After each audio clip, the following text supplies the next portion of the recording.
Bonjour, aujourd'hui notre histoire s'intitule « La Bible et les lunettes ».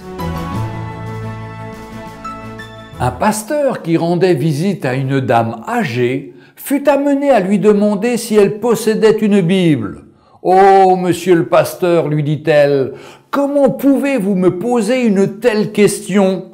Nous ne vivons pas en païens, sachez-le. » Puis, s'adressant à sa fille, « Va me chercher ma Bible, s'il te plaît. » Le visiteur s'excusait. « Non, ne prenez pas cette peine, madame, je vous crois bien volontiers. » Mais la Bible arrivait, soigneusement enveloppée d'un papier.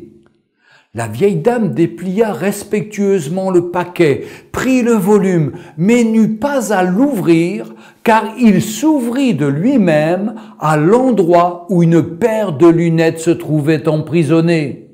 « Oh, mes lunettes !» s'exclama-t-elle. « Voilà des mois que je les cherche, et elles auraient pu rester encore longtemps introuvables. Que je suis contente, monsieur le pasteur, que vous m'ayez parlé de la Bible. Comme vous voyez, j'en ai bien une. » Et voilà tout le prix qu'avait en fait, pour elle, le plus riche des trésors. Elle était satisfaite d'avoir une Bible, pensant que le fait de la posséder faisait d'elle une chrétienne. N'est-il pas à craindre que dans une mesure plus ou moins grande, il en soit ainsi pour beaucoup de personnes qui trouveraient offensant de ne pas être traitées en chrétiens? Avez-vous la Bible? Oh oui, répond-on. La lisez-vous? Là, la question reste souvent sans réponse. La Bible n'est pas un porte-bonheur. En avoir une ne fait pas de son propriétaire un chrétien. Elle doit être lue, reçue comme étant la parole de Dieu, être mise en pratique.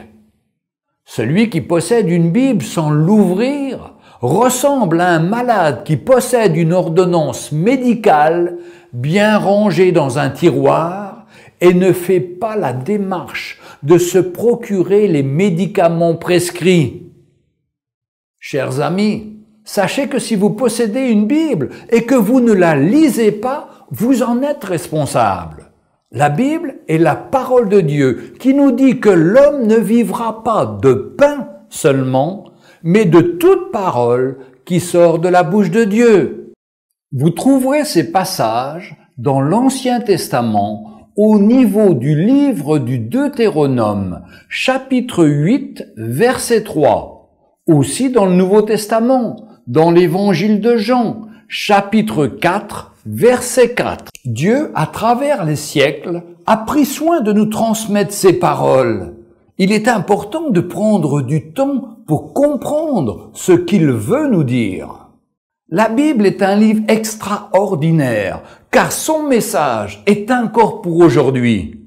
Je peux y trouver les réponses à mes questions sur le but et le sens de ma vie, sur le mariage, la famille, l'éducation des enfants, le pardon, l'utilisation de mes finances, la souffrance, la peur, l'avenir, etc., etc. Mais j'y puise aussi encouragement et promesses pour chaque jour. Prenons aujourd'hui le temps de lire et de réfléchir à cette parole qui peut apaiser nos cœurs et transformer nos vies. Avez-vous une Bible? La lisez-vous? Retrouvez Un jour une histoire sur www.365histoire.com.